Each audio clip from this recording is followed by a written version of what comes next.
Assalamualaikum warahmatullahi wabarakatuh. Berjumpa lagi dengan AF19 channel yang selalu menemani Bapak Ibu atau teman-teman semua dalam belajar baik P3K maupun CPNS. Jangan lupa subscribe, like, share, dan selalu support channel ini agar saya semakin bersemangat untuk memberikan soal-soal P3K maupun CPNS. Jika Bapak Ibu mau request, silahkan tulis di kolom komentar. Nanti akan saya buatkan dan akan saya bahas di channel ini. Baik, langsung saja ke pembahasan soal nomor 1. Urutan kejadian pemberontakan yang pernah terjadi pasca kemerdekaan Indonesia adalah A. PKI Madiun, RMS Maluku, G30S PKI. B. APRA Kartosuwiryo, G30S PKI. C. PRRI RMS Maluku Permesta. D. RMS Maluku Andi Aziz Permesta. E. PKI Madiun RMS Maluku Andi Aziz. Jadi jawaban yang paling tepat adalah A. PKI Madiun RMS Maluku G30S PKI. Terjadinya pemberontakan DI atau TII di Jawa Barat ini dilandasi ketidakpuasan dari Kartosuwiryo terhadap kemerdekaan Republik Indonesia. Waktu itu, kemerdekaan rakyat Indonesia 41 dibayang-bayangi kehadiran Belanda yang masih ingin berkuasa atas Indonesia. Di awal tahun 1948, terjadi pertempuran antara Kartosuwiryo dengan Panglima Laskar Sabilillah dan Raden Oni Sahroni. Pertemuan ini terjadi lantaran ketiga tokoh tersebut menentang adanya perjanjian Renville. Mereka menganggap perjanjian tersebut tidak melindungi warga Jawa Barat. Kartosuwiryo lantas mengubah penolakannya dengan membentuk negara Islam, yaitu Negara Islam Indonesia atau NII yang dipimpin oleh dirinya sendiri. Dicetusnya NII ini menjadi bentuk protes dari Kartosuwiryo kepada Belanda sekaligus untuk Indonesia yang mereka anggap terlalu lemah. Dari ilustrasi di atas merupakan pelanggaran Pancasila ke A1, B2, C3, D4, dan E5. Jawaban yang paling tepat adalah C, 3. Jadi pengamalan sila ketiga mampu menempatkan persatuan, kesatuan, serta kepentingan dan keselamatan bangsa dan negara sebagai kepentingan bersama di atas kepentingan pribadi dan golongan. Sanggup dan rela berkorban untuk kepentingan negara dan bangsa apabila diperlukan. Mengembangkan rasa cinta kepada tanah air dan bangsa. Mengembangkan rasa kebanggaan berkebangsaan dan bertanah air Indonesia. Memelihara ketertiban dunia yang berdasarkan kemerdekaan, perdamaian abadi, dan keadilan sosial.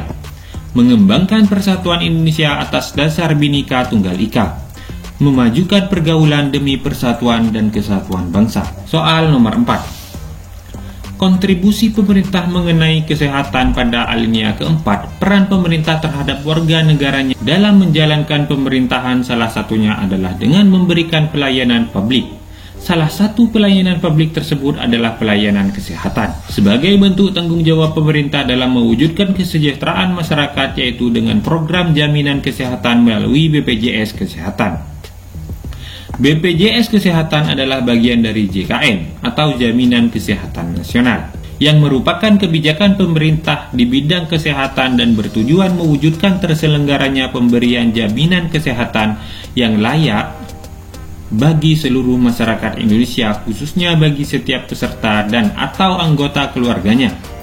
JKN merupakan bagian dari sistem jaminan sosial nasional yang diselenggarakan melalui mekanisme asuransi yang sifatnya wajib berdasarkan Undang-Undang Nomor 40 Tahun 2004 tentang SJSN.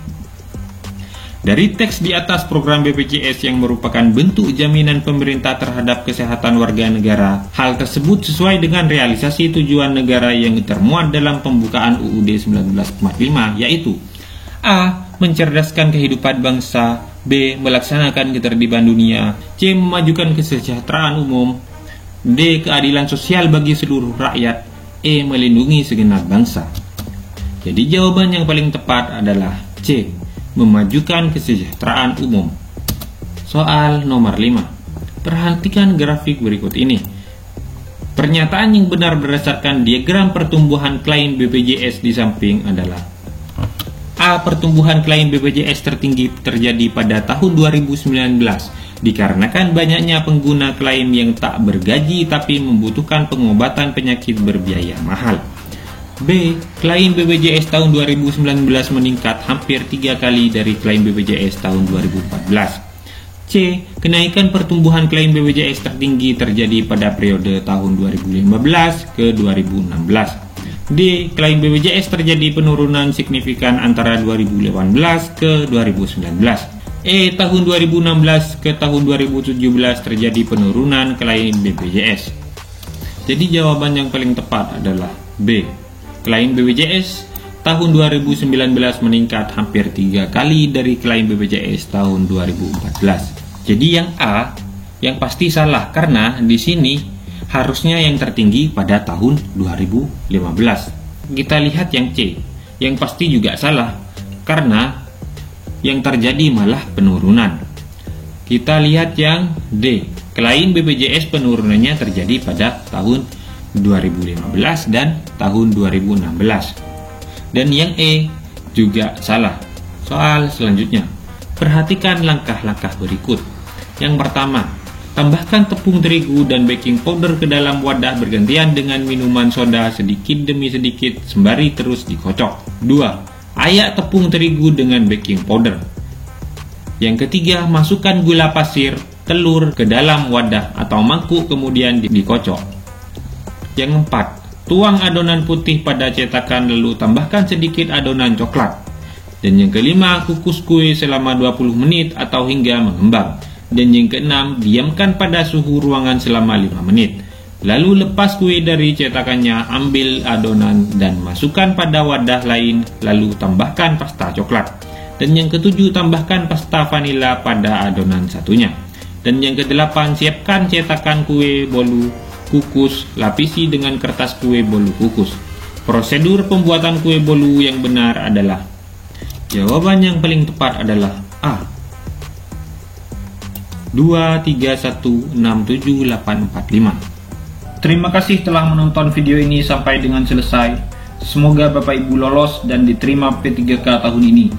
Semoga video ini bermanfaat. Wassalamualaikum warahmatullahi wabarakatuh.